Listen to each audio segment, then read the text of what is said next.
What do you enjoy most about your job?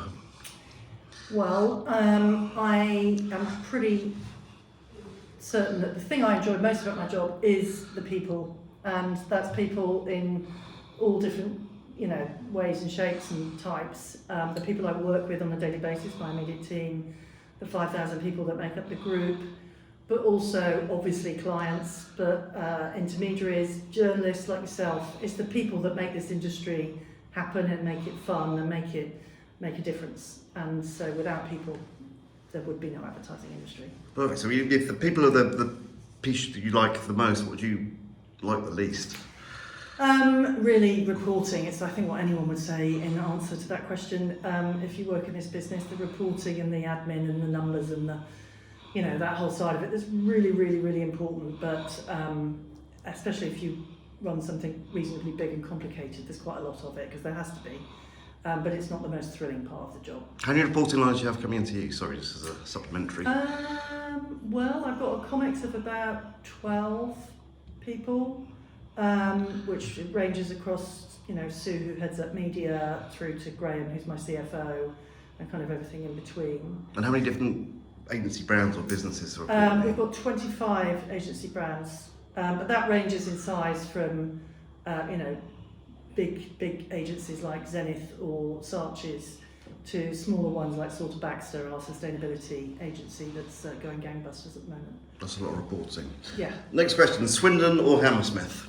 Well, as many people will know, I'm from Swindon, so if I had to really, really choose, then that's where my roots are. I've just had a weekend away with my 3 best mates from Swindon in Cricklade, which is just outside Swindon. So Swindon's still very much a big part of my life. But I live very near to Hammersmith, so that's where my roots are with my family. So I'm actually going to say, can I have both, please? So, Swinsmith or Hamerden. Yeah. What have you been up to today?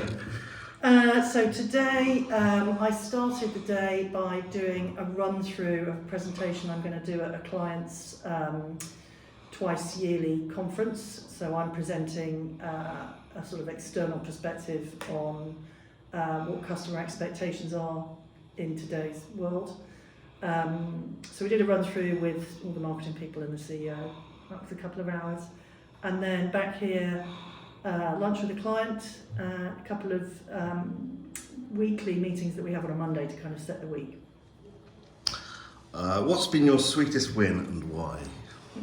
I think you might know the answer. I think The thing about the sweetest wins are they're all sweet. Winning is one of my other favourite things about this business, but it's particularly sweet when you win something that you'd lost. So when you win something back, that feeling is actually second to none in this business. And so in my previous life, we had the British Airways business for some time. We lost it in 2014 and we won it and more of it back in 2017, so in a 3-year window. So I'll always be proud of that and the people that helped make that happen. Chancery Lane or TV Centre? Well, this whole either or thing, I'm not going to be able to answer any of those particularly in a black and white kind of way. Chancery Lane, which is where we are now, is I love it here. When I first took the job here and realised I would be working in Chancery Lane, I was a little bit kind of unexcited by that. But when you get here, it's a really wonderful part of London because it's so historic, but got all these modern buildings like the one we're in now. It's also 15 minutes from Soho or Covent Garden. It's about 12 minutes from Farringdon. So there's really good places around it as well as it being a good place itself. And then Television Centre is also a really cool part of town with all that BBC heritage, but then all the new stuff that's bubbling up there as well. They're both sustainable buildings, they're both modern, but Television Centre is a 16-minute walk from my house. What piece of work are you most proud of at the moment?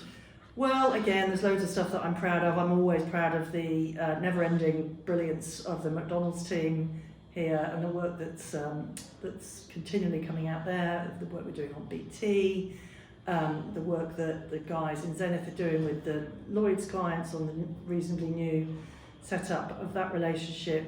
But if you ask me to choose a piece of work, of actual creative work, like one singular piece, I'm actually going to choose something from our German team, and it's a piece that they've done for Samsung with a tarantula in it. And it just sounds like it shouldn't work, but it's really a wonderful, wonderful piece of film. I shall dig that one out. And this is another either or, but you can go either way, carrot or stick. Always carrot. Always give people lots of carrots before you go anywhere near a stick. People respond much better to encouragement and constructive, input and help than they ever will to being kicked and beaten. So it's really the stick really doesn't have a place in my world. In a data-dominated world, does your background in the CRM inform or aid your approach to business? Undoubtedly. I'm a direct marketing girl by trade.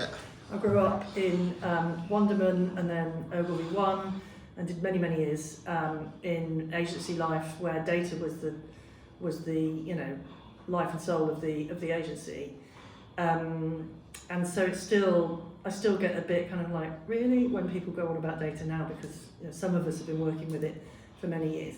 Clearly there's a lot more data available these days, and there's a lot more that you could do with it, and the ecosystem, if you work it right, is much more connected than it was back in the day when we were buying mailing lists and doing what we did 60 years ago. But the principles are still the same. Yeah. Absolutely. Next question, Hegety, I don't know how you pronounce this, Hegety Schman? Don't know. Hegety Schman or Tuffen Hall? Well, I've never been invited to Mr. Hegarty's vineyard, and despite being nowadays very close to the BBH business, which obviously was his, that's never happened. Whereas I have had the pleasure of going to Tuffen Hall with Mr. Angus Crowther, and it's delightful. And we also did a couple of different wine tastings with him during lockdown, where he's there at the other end of the screen. I did it with clients, I did it with my comics for Christmas, and it was super fun. And I am a regular buyer of his product. So, Tuffen Hall, I'll give you a straight answer on that one. Thank you. How do you define the power of one? Well, the thing is, I could go on about this for hours, and I won't, because this is supposed to be pacey. But the power of one actually does mean more than one thing. And so, but if I sort of try and keep it simple, it's kind of got an internal meaning and an external kind of promise. And I'll start with the external. So what that really means is that we've got what the clients need, and we can put together whatever customised answer that they want, which might be everything, or it might be slices of what they need. But we can make sure that we put the absolute best talent from the diverse range of businesses and people that we've got to make sure that the client gets the best that they could possibly get from us to drive the business. From an internal perspective, of course, it means all the things that mean that you can do that, but it's really it's almost like a cultural thing, or it is a cultural thing, where we believe strongly in the power of our brands, and the brands must be successful in their own rights. But those people that run those brands, as in agencies, they all know each other. They all know how to help each other out. It's quite natural to jump in together to something in the best service of the client.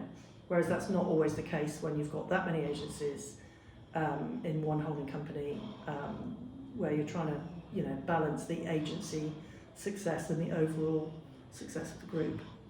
On that similar question, with so many agencies and so many people, on a practical level, how do you manage it?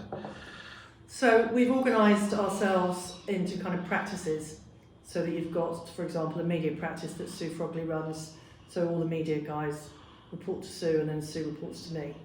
And so we've got 7 practices, and the people that run those practices report to me, so otherwise it would become unmanageable. I have relationships with all of the people that run all of the agencies. I know them all really well, but on a day-to-day kind of leadership management basis, I've got the people that run the practice that the brands sit within reporting to me. Gotcha. And they're all great, and that's why it's doable.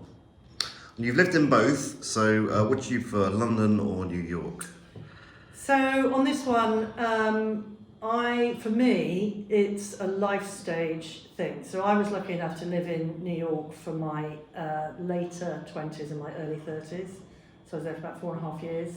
And it's the perfect time to live in New York because you've got the energy and the sort of,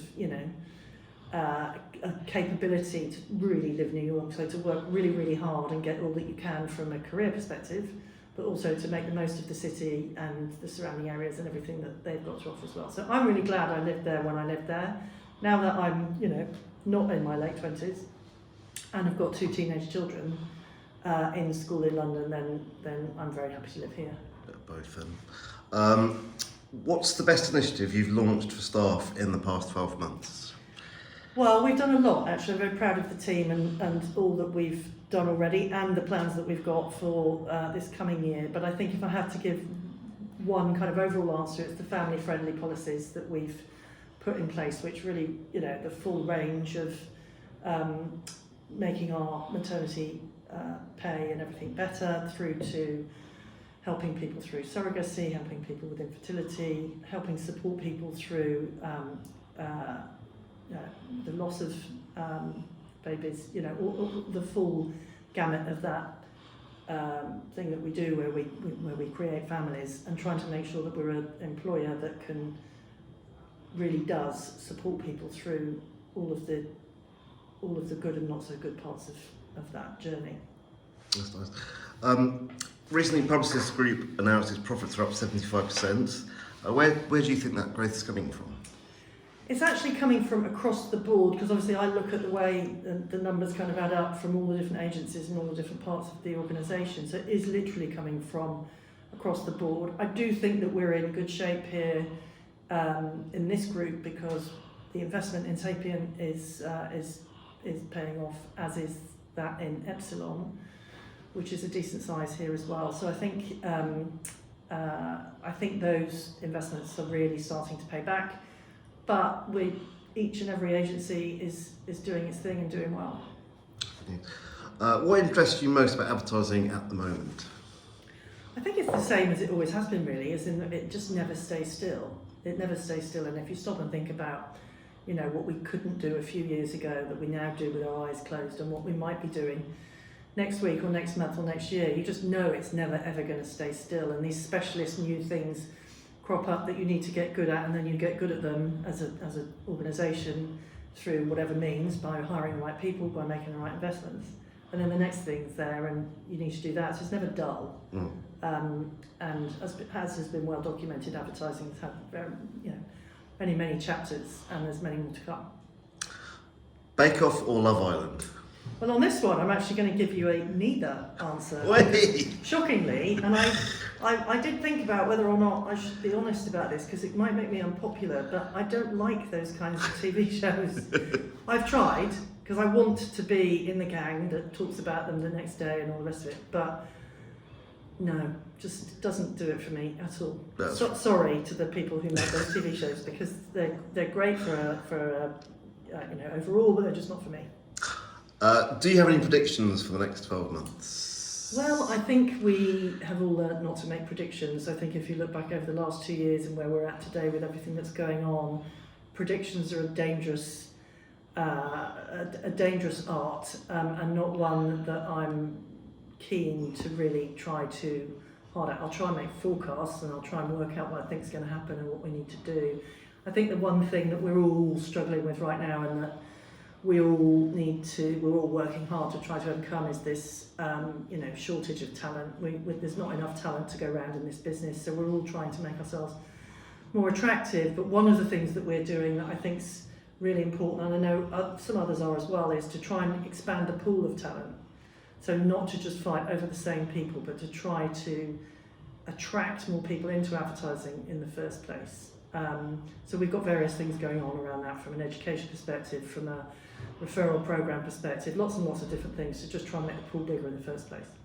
How do you unwind? Well, I do watch some television, just not Bake Off and Love Island. Glass of Chardonnay often is part of that recipe. I've got 2 teenagers, as I mentioned, so they I suppose partly I unwind with them and partly they wind me up in different